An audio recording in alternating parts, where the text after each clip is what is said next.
tonight with us, a society member, George Walker. Apparently, my understanding is sent from the Worsham somehow. That's right. So we're going to find out all about it here. And all I can say is, this ought to be pretty good. There's some wonderful photographs, Amber types, old types of photographs of the Worsham families. Some real jewels. Ladies and gentlemen, George Walker, society member. Thank you.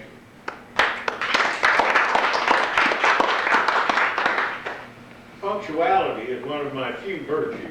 And I thought the meeting began at 7:30 because I looked on the internet at the notice there, and it said 7 o'clock you all were going to have some board meeting, and then 7:30 was the regular meeting. I was bored by the board meeting, so I was going to plan to show up at 7:30. That's okay, George. Sir? I said, that's okay. That's okay. Only 15 left. Only 15. Well, that's better than what usually happens on Sunday. My wife asked me how long this was going to be. I said, about the length of the sermon. She said, that long? I said, yeah, but there wouldn't be a prayer before and after. Before I get into the presentation that I want to make, I have reworked the Worsham Family Square, or cemetery, and to the best of my ability, this is all accurate.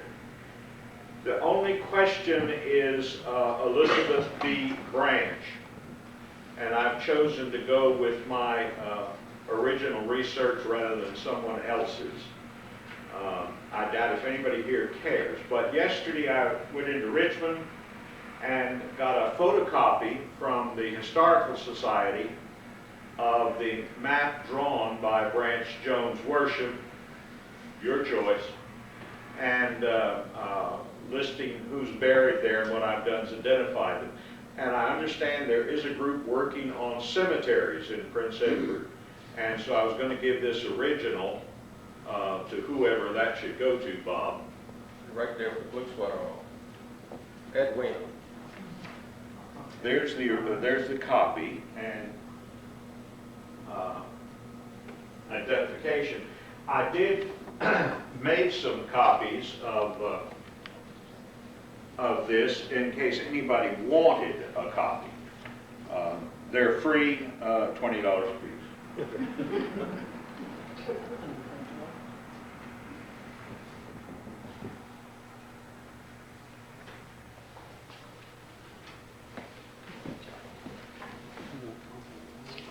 The name Worsham appears as a place name in eastern Sussex County, England, just south of Crowhurst Peak, in an area called Bixhill.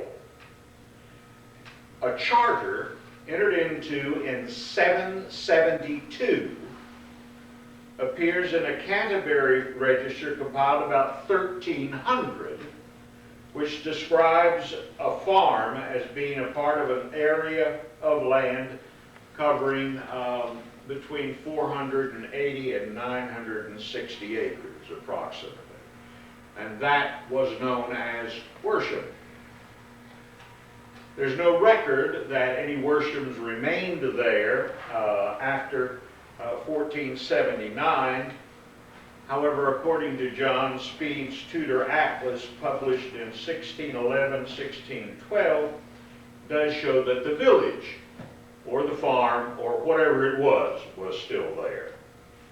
The Worsham name is later found in Oxfordshire and Hampshire and in London. In my research, I've come to believe that the Worshams, who ended up here, migrated to America from London.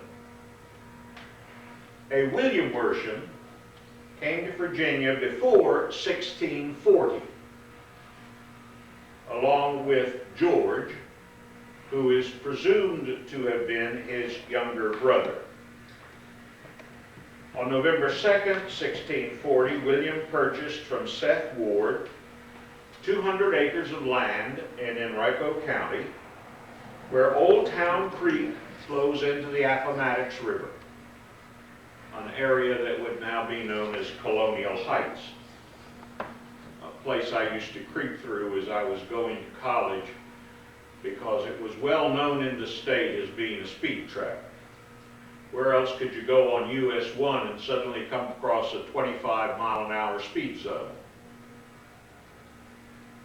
Another 200 acres was granted, adjacent to this original purchase, was granted to William for the transportation of 4 persons, the head right being 50-acre grant. As near as I can tell, all of the Worshams in America are descendants of these 2 brothers. In 1790, at the time of the first census of the United States, there were 32 heads of household named Worsham. 30 of them were in Virginia, 2 in North Carolina. They comprised about 145 individuals. A recent count indicates that spread across the United States are something like 6,000 Worshams. With the passage of time, the Worshams moved west into Amelia County and then Chesterfield County and finally to Prince Edward. William Worsham was a Revolutionary War veteran. I'm sure you all knew that, and his grave was marked in 1949 out on the family cemetery. He enlisted as a private in the 1st Virginia Regiment in the summer of 1775. He served for a year under Joseph Scott, Colonel Patrick Henry, and Major Francis Epps. Commissioned as a captain in the militia in 1780, he was ordered into service from Amelia, where he was then a resident. In February of 1781, he was called again into service and served for 3 months. As he was returning home after that period of enlistment, he was captured by the British and held captive for 2 more months. William Worsham was the father of Branch Jones Worsham. And he first came to Prince Edward and he purchased from Robert Good, or Goody, I'm never sure how that's pronounced, 131 acres of land located on both sides of, and the record says, Sailor Creek. Purchase took place on the 26th of January in 1788. In 1796, William signed a petition for the establishment of a town on the land of John Towns at Buffalo Falls on the Appomattox. He became a tobacco inspector at Towns Warehouse. He owned 2 lots in what was then called Jamestown. Not the original Jamestown, but the Prince Edward Jamestown. In 1805, he was granted an ordinary license at Prince Edward Courthouse. And there he moved with his wife and his 3 daughters, a place where his son, Branch Jones Worsham, was already established. In some of Dr. Eggleston's work, he has suggested that William was a saddle maker. I can find nothing to support that, but I do know that he had an ordinary license. But most folk in Prince Edward County hear the name Branch Jones Worsham. They think of that man who served for so many years as clerk of court, whose penmanship was perfect, who refused to give information to General Phil Sheridan about Southern troop movements in the area, and who, when presented with a man who was to become one of the new local officials and told to swear him in so that he could be qualified for the office, Branch Jones Worsham replied, "Sir, I may swear him in, but all of hell could not qualify him." The same Branch Jones Worsham also led his family out of College Church, and that was even before Willie was pastor, along with former members, some of the faculty from Hampton, Sydney, and they formed the Constitutional Presbyterian Church of Prince Edward courthouse. There were 3 constitutional churches formed. This was a split that occurred in our denomination between the old school and the new school. You may be aware of the fact there were 3 men named Branch Jones Worsham: a father, a son, and a grandson. And because they didn't bother with those designations of senior, junior, and the third, it makes doing research very interesting and confusing. The scene is further complicated by the fact that Branch Jones Worsham Jr., as I've chose to designate him, served for a while as a deputy clerk to his father. I'm sure you all recognize the fact that Branch Jones Worsham is a collection of 3 last names.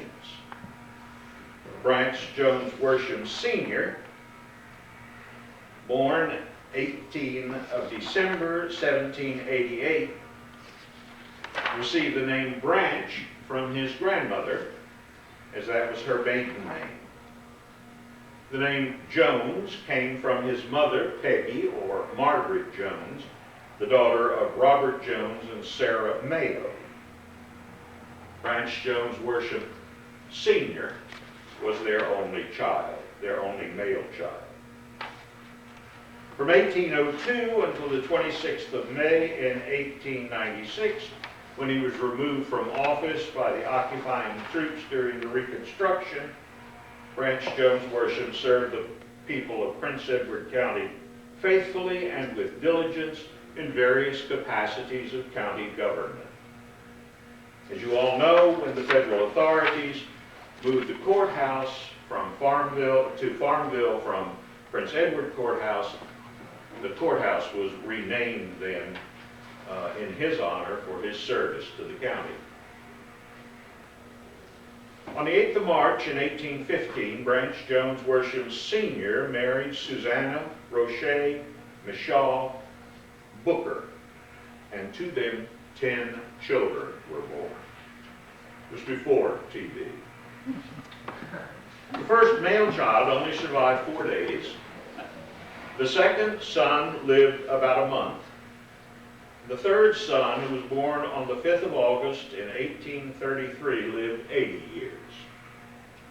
He was the only male child in a household of 4 sisters. Hard to say what effect this had upon him, but I imagine he was a bit spoiled, to say the least. On the 10th of June, 1847, Branch Jones Worsham spent $100 to purchase a scholarship at Hampton-Sydney College that was good for the next 20 years. I picked up a copy of this yesterday. I can't find any record that it was ever used, but the money was invested, and indeed, Branch Jones Jr. may have gone to college. What I do know is that in Richmond on the 26th day of May in 1861, he was mustered into service as a second lieutenant in Company I of the 23rd Infantry, Virginia Infantry under William Taliaferro, and that this unit was sent to northwestern Virginia in an area which later became part of West Virginia, where at the Battle of Carrick's Ford, Lieutenant Worsham and 49 others were captured. They were later released on parole. Having given his word as an officer and a gentleman he would not return to fight, his service with the Army of Northern Virginia ended, and he returned home, where again he assumed the job of deputy clerk to his father. I'm sure you all know that it was a common practice during the early days of the War of Northern Aggression for captured troops from both sides to be paroled. This practice ended, however, when great numbers of those who had given their word not to return and fight did, were captured again. And so the terrible prisons were established: Fort Delaware in the Delaware River, the Belle Island prison in the James River, and Andersonville in Georgia, and so forth. What you will not, if you go to the clerk's office, you may see a portrait that has been painted of Branch Jones Sr. But what you will not see is a picture of his son, at least not until now, where I have an ambrotype of Branch Jones Jr. in his Confederate uniform. And because they are so fragile and if dropped, break, I'm just going to leave it up here, and if you care to come up and see it later, you may.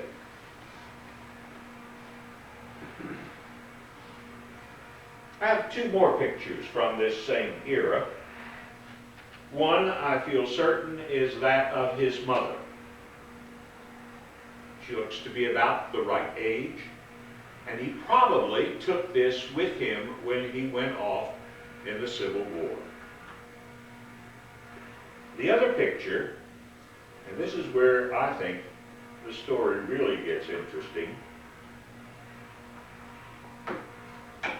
if a little perverse, is the picture of his sweetheart. Her name was Mary Mattall Hatton. You may recognize the name Mattall as being from the courthouse area. In this picture, which again I feel certain he took with him, she's 10 years old. She was probably from Norfolk, a granddaughter of Dr. John Peter Mattall, the founder of the medical college, a neighbor of the Worshams. She may have been an orphan at this time and may have come to this extended family to be raised. In 1861, however, Branch Jones Worsham was 28 years old, 18 years her senior. Now, I can't speak for anybody but for myself, and even with my faulty memory, I've got to say that when I was 28 years old, I don't think there was a 10-year-old girl in the world that would have caught my eye or captured my fancy. But that's not the case here. And on the 28th of October in 1872, when Mary had finally turned 21, they were married. Branch Jones Jr. was 39. He waited for 11 years. She grew up to marry him. Some kind of record. And I really wish I knew what the family thought, how they felt about that. Junior and Mary had 3 children, only 2 of which lived to reach adulthood. One was named, naturally, Branch Jones Worsham. The second son was named John Mattall Worsham. He was my grandfather. Mary died when she was 27. She and Branch Jr. had only 6 short years together. The courtship lasted longer than the marriage. I don't know much else about Branch Jr. except that he was a farmer. He was a fiddler. He played for many local dances. He lived in the old Andrew Baker house where he'd been born. He liked to entertain, and he was baptized at College Church on the 20th of December in 1879. By then, those who had left in the new school split decided they disliked the Yankees more than they disliked their theological antagonists, and so they came back to the church. The 29th of October in 1913, he died in Williamsburg, was brought home to be buried in the Worsham family square. Both Branch Jones Worsham III and John Mattall Worsham left Prince Edward County around the turn of the century. Branch III went to Bluefield, West Virginia, where he worked for the railroad. And there he married a woman with the most improbable name I've run across for a while. Her name was Lake Geneva Grogan. They had 1 daughter one child, a daughter. Mataw, as my grandmother called him, went to Decatur, Georgia, where he joined up with an old friend, Charles B. McKinney from Farmville. Charles McKinney was the son of Samuel B. McKinney, the Farmville dry goods merchant, and may have been the nephew of Philip W. McKinney, who was governor of Virginia. Charles and my grandfather were in the class of 1893 at Hampton-Sydney College.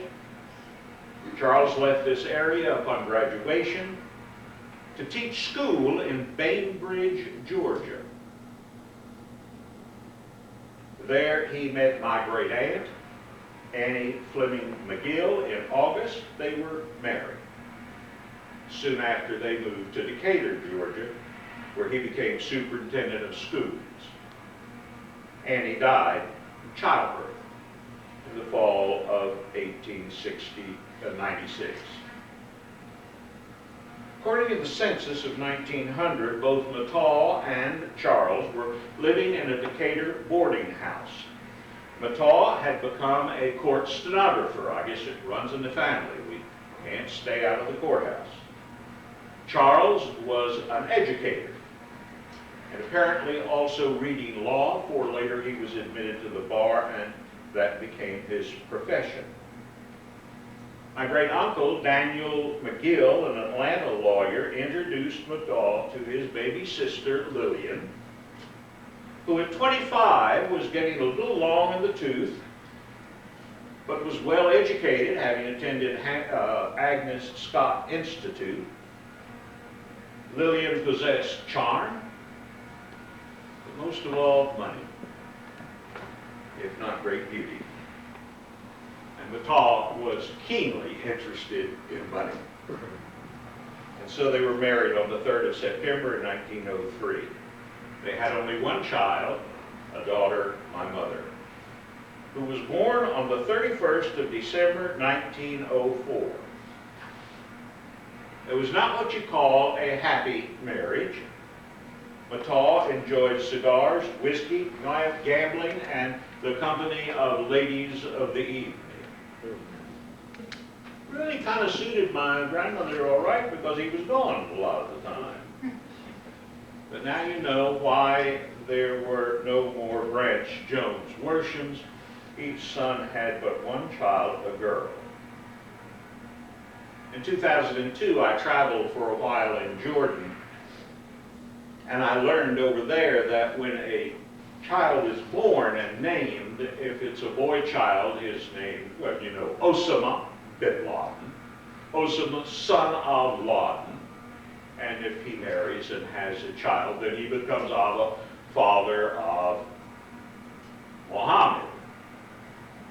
If, however, he has a daughter, he's then Osama bin Laden, Osama the son of Laden, but the father of nobody. And so the Worshams, at least this branch, end up being nobody. I want to close with a story about Mataw Worsham and the naming of my mother. For when she was born, an event I said that happened on the 31st of December in 1904, since the year was changing and my grandmother, and I loved her more dearly than anybody in the world, was always a little bit confused about things.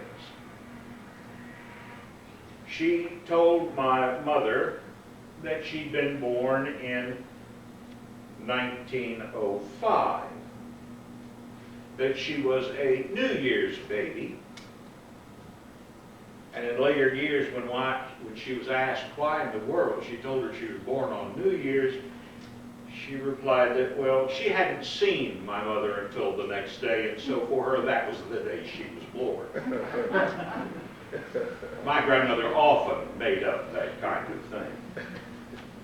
To further cloud the issue, Mataw announced to my grandmother that he wanted his daughter to be named Ruth. But the first girl in my family is always named Elizabeth. My grandmother replied, I don't care. Name her Ruth. When questioned for the reason, he informed my grandmother that he'd had a old girlfriend named Ruth Smith, who lived in the area of the courthouse in Worsham, and that Ruth Smith's father, Benjamin Mosby Smith, was a professor of Oriental languages at Hampton, Sydney, and is buried in the cemetery. Ruth Smith may have been beautiful, but she didn't have the money my grandmother had. And she had the good sense to reject Mataw as a suitor. She later married a Presbyterian minister, which ensured she never had any money. Her grandson, Alexander J. McElway, and I were classmates and fraternity brothers at Davidson College in North Carolina, and both of us became Presbyterian ministers. My grandmother was incensed at Mataw's insistence, and so when he left the hospital, she told the nurse that her daughter's first name was Elizabeth. Ruth, she added timidly. And so for most of her life, my mother thought she was Ruth Elizabeth, when indeed she was not. She believed she was born on January 1st, 1905, when she wasn't. And I remember the great difficulty that she had in getting a birth certificate so she could obtain a passport to go to Europe with my father. They kept writing her back and saying there was no such person. And she kept walking around the house saying, I don't exist, I'm not here. And I think with the 3 sons that she had, she really wished she wasn't. The marriage of Mataw Worsham to Lillian McGill was mercifully cut short when a dentist removed several abscessed teeth from Mataw's mouth. The poison spread throughout his body, and he died when my mother was only 8 years old.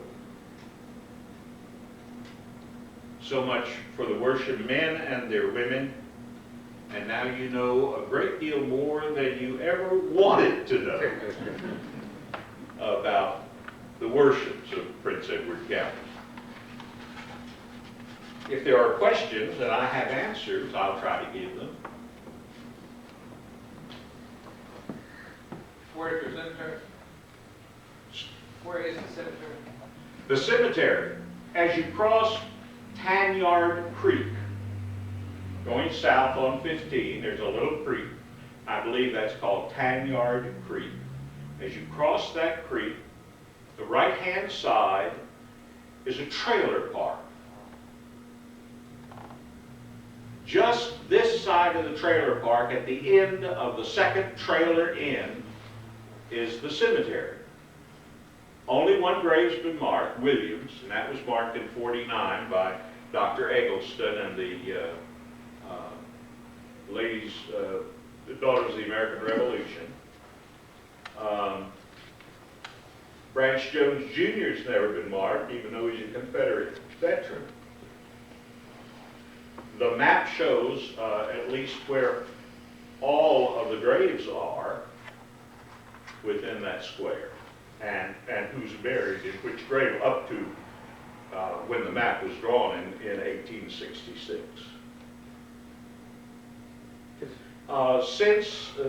Since the last burial, and I think the last person buried was Branch Jones Worsham Jr.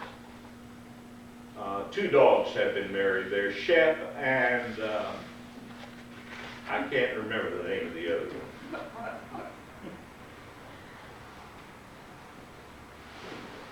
Well, George, is there any type of enclosure around the cemetery? Is it just open, or? And the map shows that there were 2 rocks at the back marking the corners. There are 4 trees that I imagine were planted at some time, but there's nothing that marks it. You can look at the map and see if you can figure out what the numbers mean on the side. I figured it was about 30 or 32 feet square, but it may not even be square. The map shows it as a rectangle. Was Branch, were any of them Freemasons? Was, Branch, Worsham, any of them, were they Freemasons? Belonged- not that I know of, Sure. not that I'm aware of. I was just curious about that. Wonder why they didn't burn the clerk's office when they came through. I don't know. Well, I think it was the Dinwiddie courthouse was spared from burning because the clerk just laid his apron across the Yeah. desk. And one of the Yankee officers. There are no acacia trees down there. There are no masons here either. I believe we do have a couple of Freemasons in here. I was just curious about that.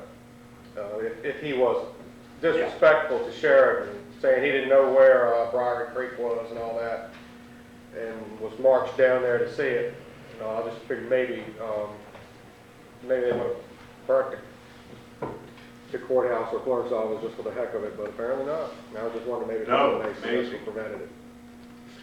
Willie, in an article some months ago, wrote about how they'd taken Worsham and left him, Branch Sr., and left him and pushed him around.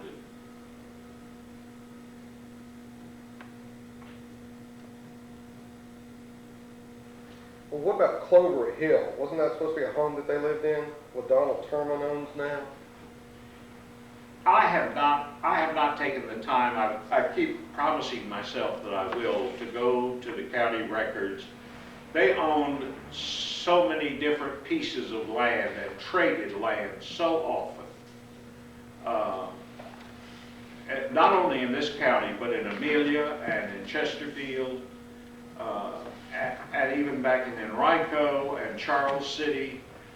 They were constantly trading, buying and selling land. All right. Can you tell by the signatures of these gentlemen on the fractional currency notes if it's the real Branch Worsham or the adjutant assistant Branch Worsham signing those notes? I've not attempted. I have a $5 note that is signed B.J. Worsham. I don't know which one. I just figured the real one, he's the main office holder, that he doesn't have time for that. I wouldn't think so. In fact, I would even think that a deputy clerk, other than his son, might sign his name too.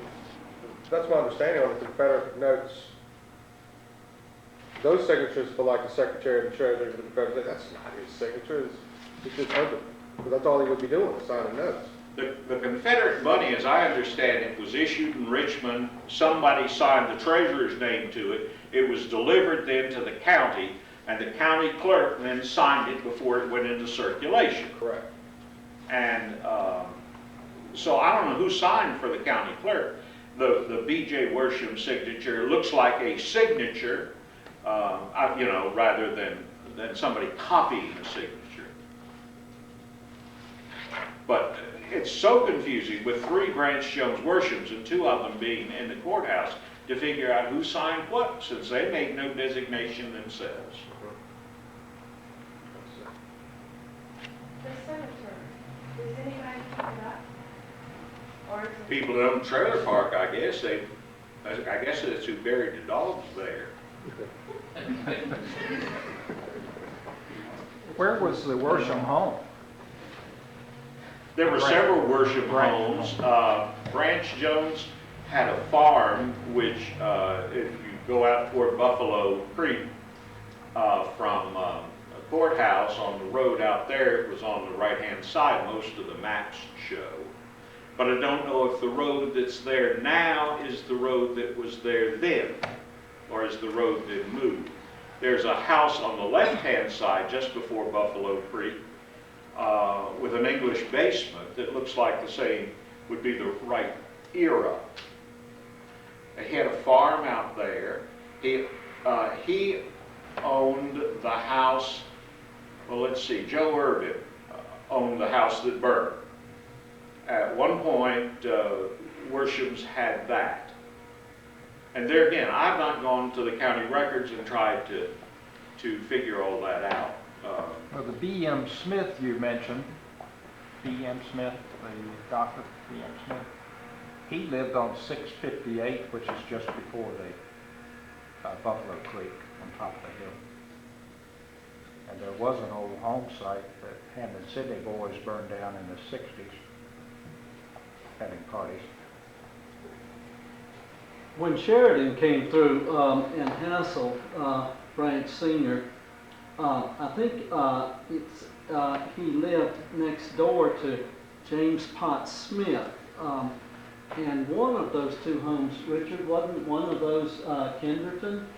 I was thinking Branch Jones lived at Kenderton at the time of the Civil War. I've seen that information too. I'm not sure, since there's so little left down there. Yeah, right, it's hard to reconstruct, but Sheridan ate supper with the Smith family, and either going into that, he had first approached Worsham at the house next door, so I don't know what houses existed then in the courthouse village at that place. Now, I continue to work on this as I have time and energy and interest. Well, how did you come back? I take it you lived elsewhere and then have moved back here? Yes, I moved here from Tacoma, Washington. I had served, I went to Texas as a campus, I went to Greenland as a chaplain. Came back, went to Texas as a campus pastor, then served a small church in Texas, then went back and served a church in Austin. After 16 years in Texas, I left and went to Wyoming.